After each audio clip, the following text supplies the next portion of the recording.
Tina planned to sabotage Lisa's chances with Director Shaw by delaying her report, while promptly sending Angela Smith's superficial one. Admission results were announced. Angela was shocked when Zach Lee's name was called instead of hers. Then came a final surprise.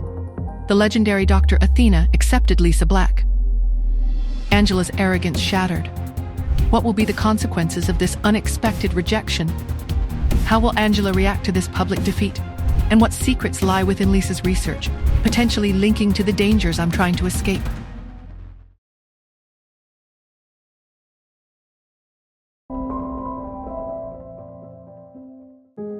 For reasons I couldn't quite grasp, Angela's face paled. She whipped her head around to glare at Lisa, her expression a mixture of suspicion and barely concealed panic. "What are you looking at?" she hissed, her voice sharp and accusatory. Lisa, still reeling from the shock, could only stammer incoherently, her mind struggling to process the surreal turn of events.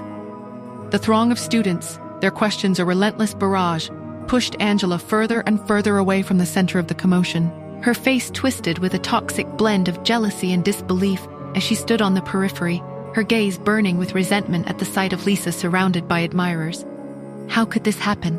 She seethed inwardly, her fists clenched so tightly that her nails dug into her palms.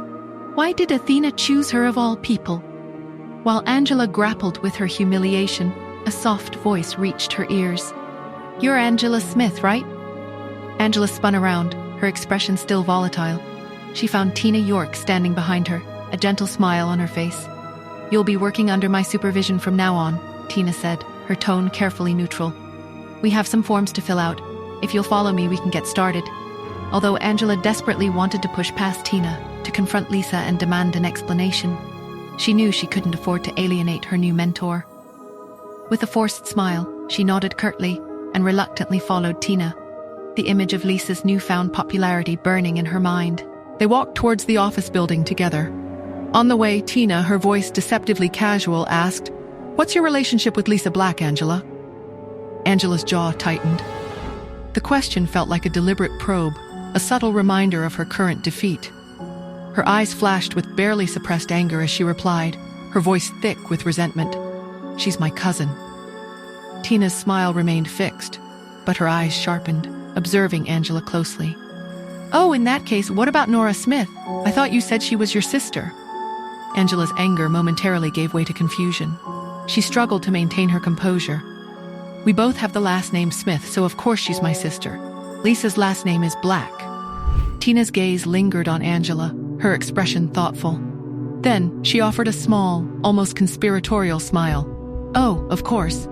It's just that with all the excitement of the admission results, some people got the impression that she was Lisa's sister instead." Tina deliberately emphasized she, drawing attention to the ambiguous pronoun. Angela, who had always possessed a keen sense for hidden meanings, instantly picked up on Tina's subtle cues. She felt a prickle of unease. What is Miss York implying, she wondered, her mind racing. Does she know something about Nora and Lisa's relationship? Her frustration boiled over. "What do you mean by that, Miss York?" she demanded, her voice sharp. Tina's smile widened, but her eyes held a hint of amusement. "Oh, never mind. Since we're going to be working together, how about we head to my office? I can explain everything there." They continued their conversation in Tina's office.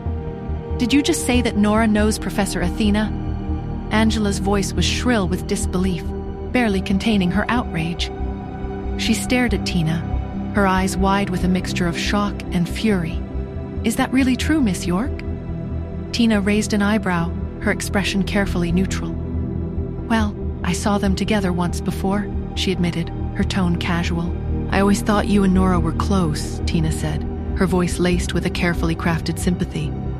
"But I guess, well, now it all makes sense. Why she didn't introduce you to Athena or Director Shaw. I only took you in because I felt sorry for you. Otherwise, you would have failed the admission interview." Angela shook with suppressed rage. She spun around and stormed out of the office, her carefully constructed composure shattered. She pulled out her phone, her hands trembling, and dialed her parents in California. Henry and Wendy answered in unison, their voices filled with concern. Wendy sighed dramatically, her voice laced with self-righteous indignation. "I can't believe Nora would do such a thing.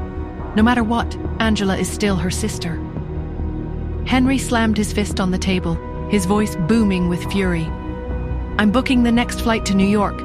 I won't let her get away with this. What kind of daughter did I raise? Wendy's expression hardened. Henry, she said, her voice low and firm, if you don't go to New York and fix this for Angela, if you let Nora get away with this, then Angela and I won't forgive you. Not this time. You remember what happened last time. You were lucky then, but don't count on our forgiveness again. He sighed, his anger momentarily tempered by a sense of weary resignation. All right, Wendy. All right. I'll go.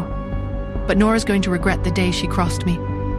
At that same moment, my cell phone rang. I glanced at the screen.